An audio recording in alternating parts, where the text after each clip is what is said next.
So, I'm going to be talking for my podcast today about an older game for the Xbox 360. It's called Monster Madness Battle for Suburbia. It was made by South Peak in 2007 on June 12th. And is still wanted to be backwards compatible for the Xbox One till this day by thousands of people who played it back then. To shorten this game up, in the least amount of details, players are able to combine objects they found around the town, such as nails, tape, batteries, all kinds of stuff. And they combine those to make weapons, just destroy monsters. They call them their menaces. You play as a bunch of teenagers. Their names are as follow: Andy, Carrie, Jennifer, and Zach. These characters are fighting to survive for their lives to the game stage to save Suburbia. Yes, I know it's a terrible name to call a place to live. I will admit, it has a weird start for this type of game. But this quickly ends. It starts off with one of the teenagers in their homes, specifically the nerd or Zach, and he's trying to confess his feelings but gets interrupted by the jock or Andy.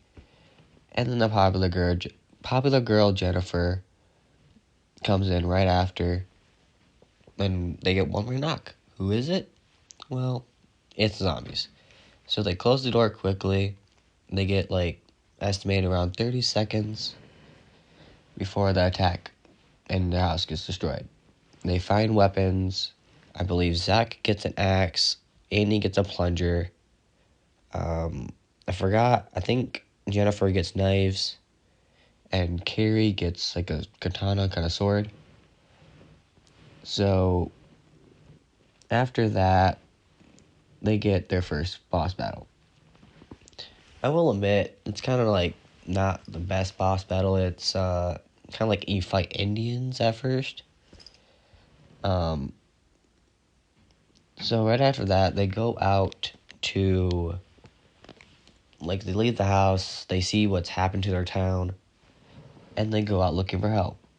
They go a bunch of places, like the park, a police station, a mall, a school, several places that you would find in a town around the world. So you can find things like ambulance.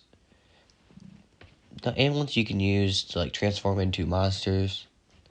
You can find a vampire tooth, I think it is, to turn to a vampire for a certain amount of time. But anything you use of these kind of sorts, you maintain control. You just get their powers and their strength.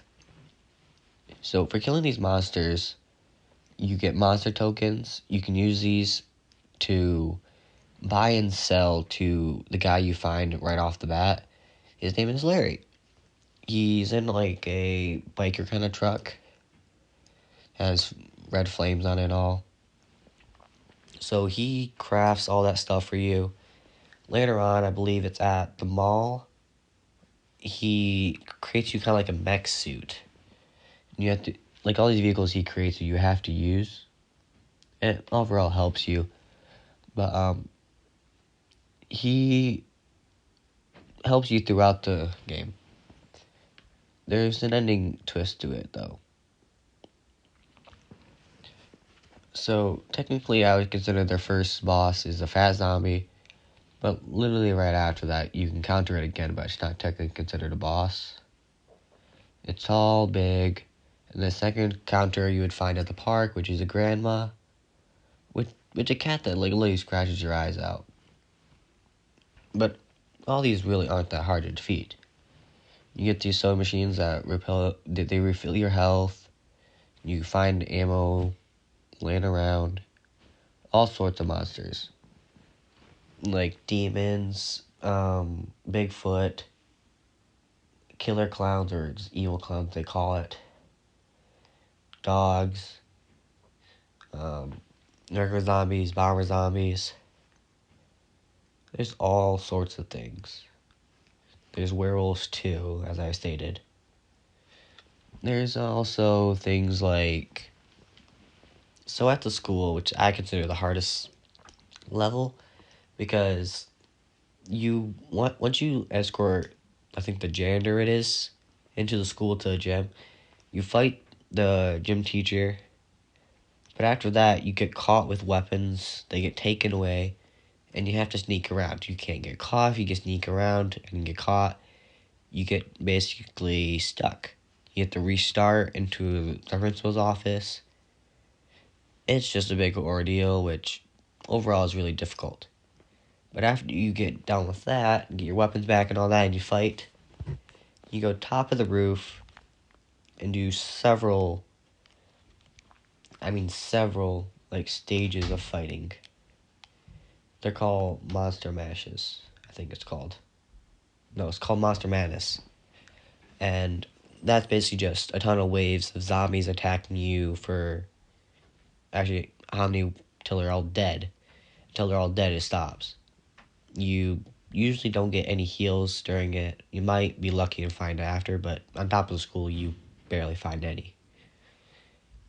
It's really difficult for the boss you find at the end for the whole school starts falling apart. You have to run back and get safety. But I really would consider the school to be the most difficult.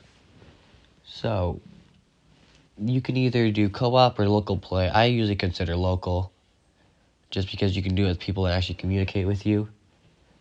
You know, it's not really needed for this type of game, but you'll see in the four corners of your screen, you'll see little icons like your character, and more damage you take, more red it will fill up, and then, like, say you're halfway above your head, it will start showing a skull.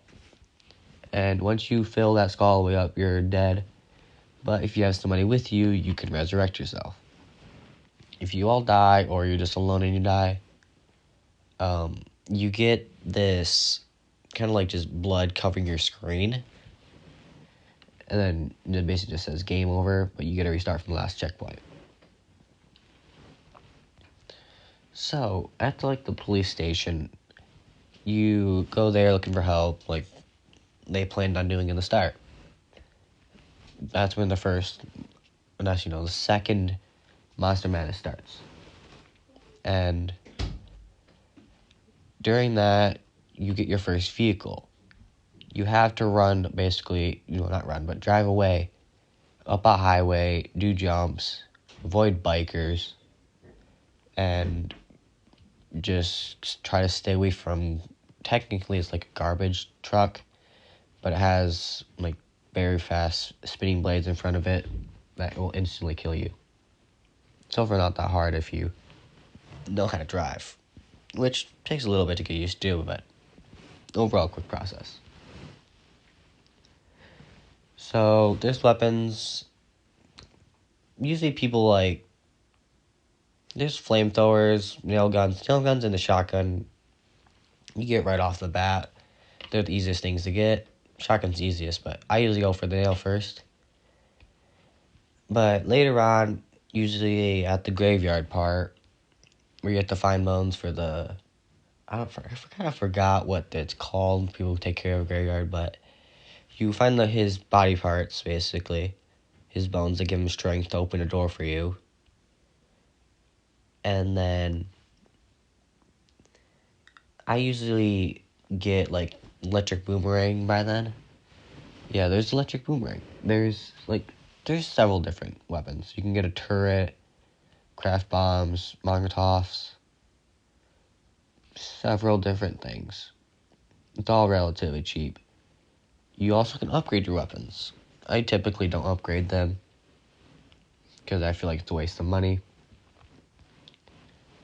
So you find you find this monster named Billy. It's basically just his name.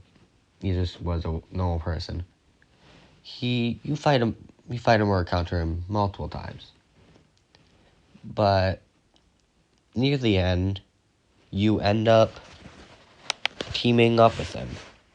Why is that? Because he realizes, and then you don't realize it yet, but he realizes who the real enemy is. Yes, you team up with a monster. Can you think of who it is? Well, you'll find out in a second. So you go through a series of fighting every single monster you've fought throughout the game. From the start to the end. I'm pretty sure it goes by like genre of that they deal with. But you get multiple soda machines, ammo. So if you have like 2 or to 4 people, 4 is the max people you can play with, but you get Billy fighting with you too. So it gets a little bit difficult, but you have help, which I would highly recommend. But after that, I believe I forgot what like the place is called, but you go to like the base. I believe you're at a castle, but you go to like the middle of the castle, and you go back. I believe you have to kill someone through. Pretty sure it's like the Demon King or whatever you have to kill. After you kill him, you head back. That's when you find out who the real enemy is. And he's been using the whole time. Yes, it's Larry. Larry, when you come back, is eating all the monster tokens, turns into a monster, and turns up to be the final boss. You defeat him. And after you defeat him, you beat the game. I was kind of sad when I found out there wasn't another game of this. But I did find out that there was one before this, but it was for PS3, and I played on 360. But he betrayed all the teenagers. So, during this boss fight, it's just a rough recap. So, he basically specializes in guitar play and speakers in that fight. So, he plays loud and strong music through the speakers, shoots you back, and you have to jump on those speakers, get in front of him, throw a bomb in his mouth, stun him, and then shoot him. The more you do it, the more he gets damaged. And then, I believe, after you do it enough times, he basically dies. Or just shrinks down. And then he just turns into, I forgot what he turns into, but that's when you beat the game. So, it's really a short game. Not a bad game either. Or so many people wouldn't want it to be backwards compatible for Xbox One. But it's relatively a good game. And I highly would recommend it if you have a 360 and have like $20 to spare on it. It's fun to play with friends, especially around like Halloween time. So yeah, that concludes it. Monster Madness Battle for Suburbia. A thrilling game.